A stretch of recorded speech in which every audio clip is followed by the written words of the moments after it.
Good evening, ladies and gentlemen. This is Channel 7, reporting to you live from Sydney, Australia.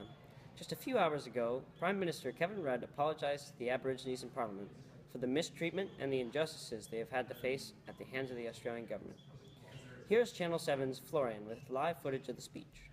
We apologise for the laws and policies of successive parliaments and governments that have inflicted profound grief, suffering and loss on these our fellow Australians. We apologise especially for the removal of Aboriginal and Torres Strait Islander children from their families, their communities and their country.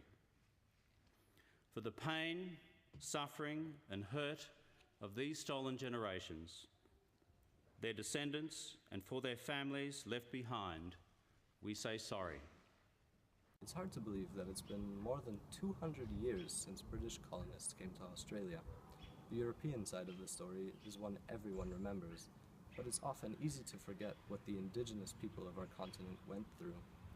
The land that they had lived on for thousands of years was taken from them by Australians who declared the land terra nullius, or uninhabited. Even worse, the 1909 Aborigine Protection Act gave Australians the right to separate Indigenous children from their families and give them a Western education.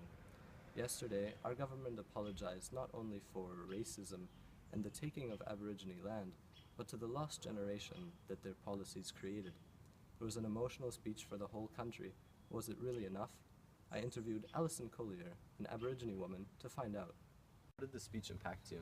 Well, by the end of the speech, I was almost in tears. As a child, I was taken away from my parents. Being a member of the lost generation really made the speech hit close to home for me. And I'm glad that Parliament has finally apologized, and I think that the government is finally recognizing the wrongs that it has committed. Also, I hope that the Australians will realize that as a people, we have been through so much, and I hope that this will lead to new policies and Australians really caring about us. Thanks for the interview, Alison. While this apology is certainly a step in the right direction for our country, there's a lot more that still has to be done. Rudd's speech is a mainly symbolic gesture, and it doesn't fix all of the problems that Aboriginal people still face.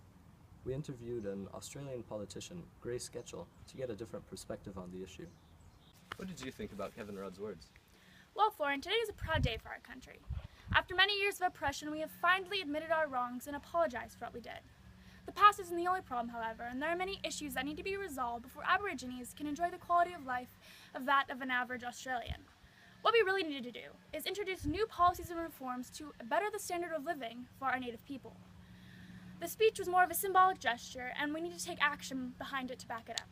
Thank you, Grace. After listening to both an Australian politician and a Native, it seems like everyone wants the government to make changes.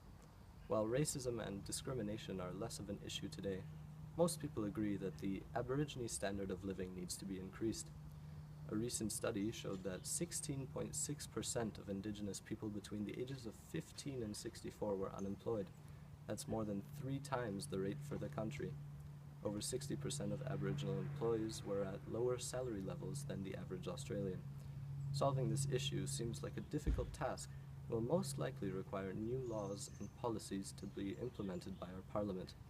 We asked Joel Keddy, a renowned economist who listened to the speech, what could be done to fix this issue. Thanks for taking time out of your day to come here, Joel.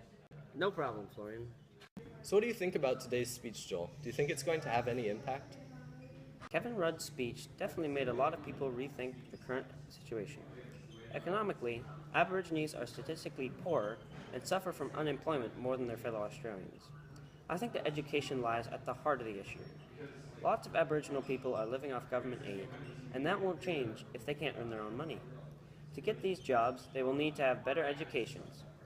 As it stands, the average Native is less educated than his fellow Australians, and as a result, can't get a high-paying job.